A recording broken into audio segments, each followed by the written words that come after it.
Olá, amigos.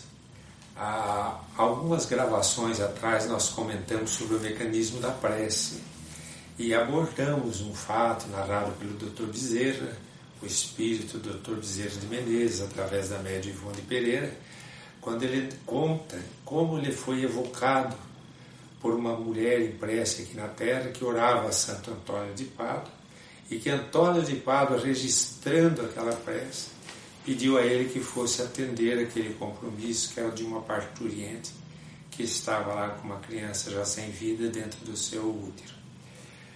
Nós temos um outro episódio, uma outra narrativa que é maravilhosa, que também mostra como funciona o mecanismo da prece, descrito por Allan Kardec no Evangelho segundo o Espiritismo. E este texto é de Leon Tolstói, está nesse livro, tem duas faces desse livro aqui, uma mais moderna, uma bem antiga, da Federação Espírita Brasileira, psicografada por Ivone Pereira, e eu vou mostrar para vocês aqui uma foto do Leon Tolstói. Eu imprimo tudo, gente, eu tenho os livros, mas é para a letra ficar bem graúda para mim, então é cópia do meu próprio livro, tá? Então meu livro está ali, então, só para vocês terem uma noção o que Tolstói vai contar nesse capítulo. Ele vai contar exatamente como ele conheceu o mecanismo da prece. Veja que interessante. Tolstói sempre foi muito espiritualizado. E ele diz assim, na Rússia, lógico, né? Conhecera em Odessa, uma das grandes cidades russas, durante minha juventude, um jovem estudante de filosofia, com quem eu costumava trocar ideias sobre o advento de Jesus entre os homens. Chamava-se Boris.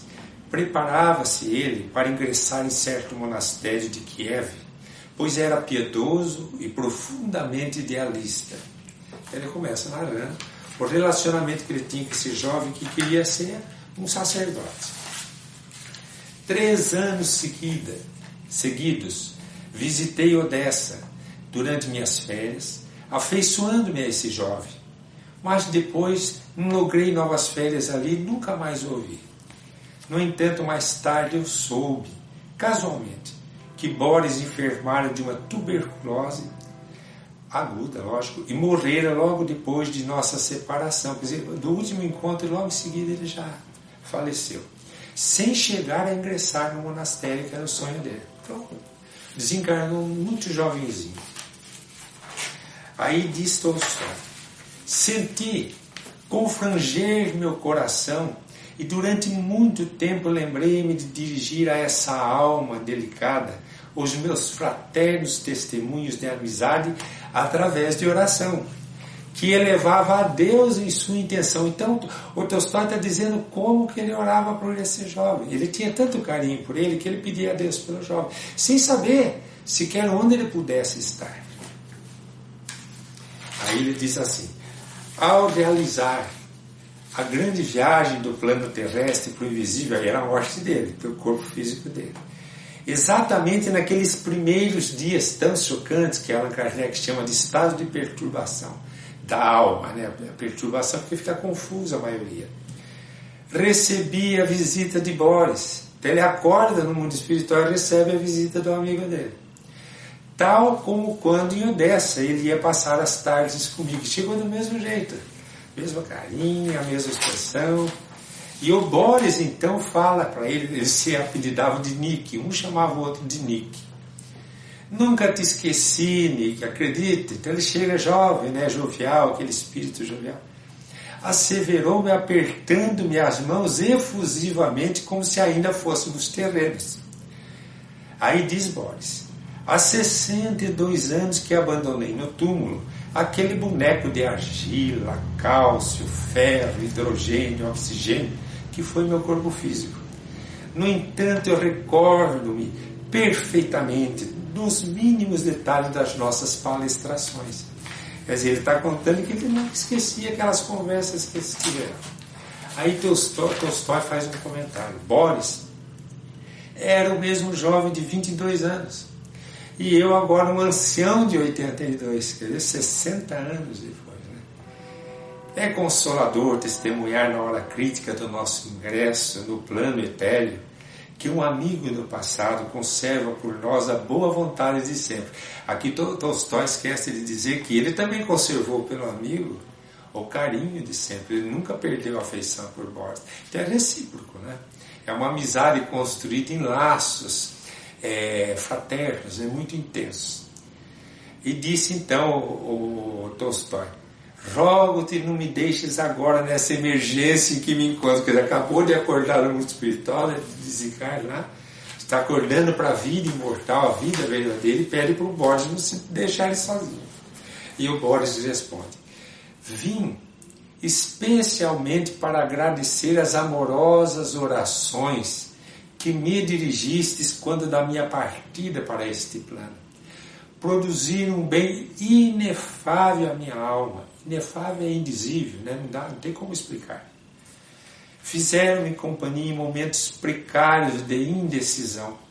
Reconfortaram-me, provando a lealdade do coração amigo que não me esquecia. Antes, me desejava felicidade e paz. Então ele conta que ele recebia aquelas orações. Você veja que Tolstói orava a Deus por ele sem saber onde ele estava. E ele está dizendo que ele recebia as orações do amigo. Então Tolstói já vira o pesquisador que ele sempre foi, como historiador, como dramaturgo, como escritor. Ele já vira o pesquisador. Então, ouvias os meus singelos votos a Deus em tua intenção? Quer dizer, você escutava a minha oração? Pergunta a Tolstói. E Borges responde: como não? Ouvia-os sim, compreendia-os, assimilava-os, fortalecia minhas resoluções ao influxo benévolo e consolava-me com a tua doce lembrança. Pois estavas presente a meu lado quando oravas. Falava-me, aconselhava-me, revigorando-me as forças sempre que formulava os teus votos. Enfim, eu te via. Olha, Tolstói estava lá na cidade onde ele estivesse, na Rússia, em prece a Deus pelo amigo, e o amigo estava vendo ele ali do lado dele, como se ele tivesse projetado a sua imagem, na verdade como se estivesse, projetando a sua imagem espiritual para onde estivesse Borges. E Borges disse: às vezes era como se estivéssemos no salão de tua tia, ou no teu quarto. Então era como se ele estivesse onde o Tolstói estava. Aí Tolstói pergunta: vinhas a mim ou era eu que ia a ti? Telepaticamente. E Borges disse: a princípio eu mesmo não percebia como as coisas se passavam. Depois eu passei a compreender. Então Borges está descrevendo o mecanismo da prece que Allan Kardec estuda no Evangelho segundo o Espiritismo. E diz assim: dava-se o seguinte: se pensavas em mim com amor e saudade, um jato de fosforescência adamantina desprendia-te do teu coração e do teu cérebro, os quais não eram mais do que os órgãos correspondentes terrenos de vibrações superiores, cuja origem é a alma. Então irradiava sim, lógico que ele irradiava. Aí ele começou a entender. O jato fosforescente, quer dizer, era iluminado. Era efetivamente uma vibração, uma irradiação de forças poderosas do ser psíquico, da alma. Rastilho magnético que se distendia à minha procura para me ajudar a caminhar para Deus. Conduzida pela fluidez das energias etéricas, aqui todo o universo é subordinado, descrição de Allan Kardec no Evangelho segundo o Espiritismo. Essa tua vibração advertia as minhas sensibilidades onde quer que eu me encontrasse. Então aqui o nosso Tolstói comenta nessa literatura, nessa abordagem que ele faz nesse livro Ressurreição e Vida, como funcionava o mecanismo da prece, que ele foi pesquisar. E o Borges conta como que era que se dava o benefício para ele de receber essas energias. Então quando a gente lê esses recados, essas instruções espirituais, através de Dr. Bezerra, através de Leon Tolstói, a gente vê o quanto a prece é poderosa. Por isso nós devemos orar, porque nós somos seres espirituais. Nós temos que exercitar esse comando da alma, de nos relacionarmos com os seres que já partiram, de nos relacionarmos com os espíritos superiores, de nos relacionarmos com o Cristo, nosso Mestre, e com o Pai, nosso Criador. Então fica mais esse exemplo aqui nessas reflexões para que vocês nunca desistam de orar. Um grande abraço a todos.